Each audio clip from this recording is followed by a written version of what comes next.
बऱ्याच दिवसानंतर माझ्या हाती एक खजिना लागला आणि तो मलाच नाही तर तुम्हा सगळ्यांना पण भेटलेला आहे.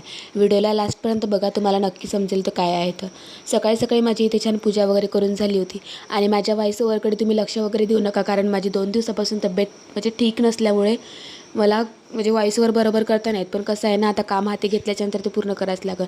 आणि पिल्लूचे ना आता नवीन नवीन नखरे असतात का, मम्मा जशी करते ना तसं पिल्लूला करायचं असतं. म्हणजे मम्मी जशी आंघोळ करून आल्यावर डोक्याला टावेल बांधते ना केसांना, तसं हिला पण बांधायचं असते. आणि हे सगळं हिचं बघून ना मला खरंच खूप जास्त नवल पण वाटते आणि हसा पण वाटतं की हिला असं असं कसं काय सुचतं बा. पण हे अशी नखरे बाजायचं आहे. आता बघू शकता तुम्ही हा खजिना, हाच तो खजिना जो मलाच नाही सगळ्यांना भेटला आहे. आणि याच्यासाठी ना प्रत्येक बाया, कोणी कोणी तर मला असं आठवतं आमच्या गावच्या बाया तर याच्यासाठी गार्डनामध्ये झोपल्या होत्या, कोणी गवतामध्ये झोपल्या. पण मी काही असं वगैरे केलं नाही, त्याच्यामधली मी नाही आहे. पण मी पण गेली होती, कारण का ते म्हणतात ना बायांना भांड्याचा लोभ जास्त असतो, त्याच्यातली पण मी एकच आहे. हे भांडे बघून तर कोणीही सांगेल का हा खजिना कोणता आहे, नका म्हणजे कुठून भेटलेले आहे म्हणून. आणि तुम्ही पण कशा कशा प्रकारे आणले ते मला तुम्ही नक्कीच सांगा. चला भेटूया नेक्स्ट ब्लॉगमध्ये. Bye bye.